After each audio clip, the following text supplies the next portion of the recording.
Vous avez modifié vos dents aussi? Ouais. On s'est fait implanter des canines en fait. Donc ma vraie dent est encore en dessous, c'est de la résine qui est rajoutée. Andrew a 18 ans. Régulièrement, il réquisitionne la salle de bain familiale pour opérer sa métamorphose, comme un papillon qui sortirait de son cocon. Et c'est une transformation qui vous apporte quoi? Un bien-être. Je me sens très bien quand je suis maquillé, donc j'aime bien en fait, parce que ça complète le reste de ma personne, quoi. Andrew évolue dans un univers plutôt sombre. Vampires, têtes de mort et monstres en tout genre, voilà ses compagnons de chambre. Le jeune homme, célibataire pour le moment, cultive pourtant une certaine féminité. Avec les filles en général? Bah, ça dépend, il y en a beaucoup, ça peut être un avantage et ça peut être un inconvénient. Il y en a qui n'aiment pas du tout, donc c'est direct un rejet, mais il y en a que c'est tout l'inverse, quoi, elles sont toutes fascinées, donc elles demandent. Andrew habite Flobeck, un petit village de 3000 habitants, autant dire qu'il ne passe pas inaperçu. Bonjour. Ça serait pour voir si tu as encore des anneaux en argent. Oui, certainement. Je viens souvent chercher des petits anneaux comme ceci. Et quand vous l'avez vu la première fois comme ça, vous avez pensé quoi? Ouais, c'est un peu surprenant, et on reçoit rarement des clients comme ça, mais bon, ouais, on accepte tout le monde aujourd'hui, pas de problème. Voici l'itinéraire d'un jeune gothique. T'en vas? Ouais, je vais à Bruxelles. Ah ben ça va. Andrew en est conscient, son look peut faire peur. Sa famille est bien sûr la première concernée. Ah, il ne passe pas inaperçu. Le problème, nous non plus. C'est ça qui dérange un peu. Surtout ma femme. Ma femme est plus conformiste et... Ben, elle travaille ici dans le village et...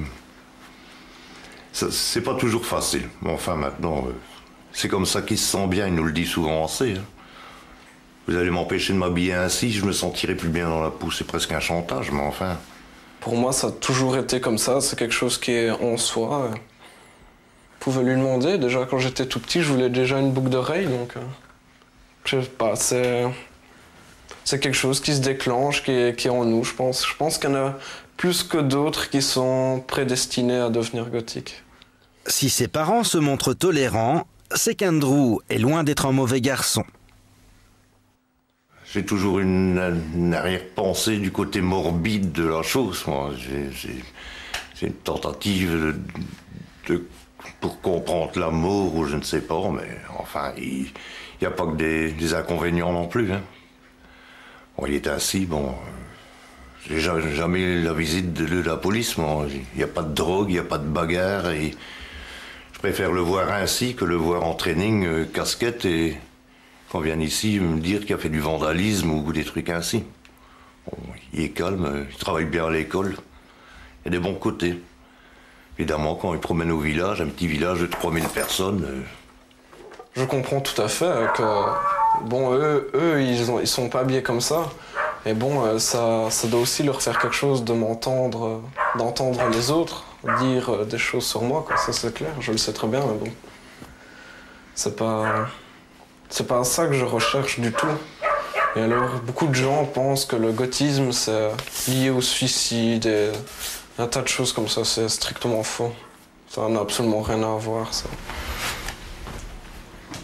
Ce que je n'aime pas moi, dans son look, c'est souvent ce côté féminin. Un peu à contre-cœur, le papa d'Andrew accepte donc l'excentricité de son fils. Vous acceptez quand même de lui donner un petit coup de main, Michel?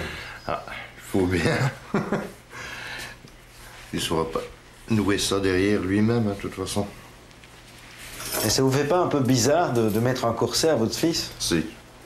Si, un peu, c'est même beaucoup. Ça fait vraiment bizarre. Si ça avait été de moi, j'aurais préféré lui mettre une paire de bottines de football, mais... c'est pas le cas. C'est pas le football. Dans la rue, par contre, le jeune homme ne peut pas toujours compter sur la même compréhension. Aujourd'hui, Andrew quitte la maison familiale pour se rendre à Bruxelles. Comme partout ailleurs, il attire les regards.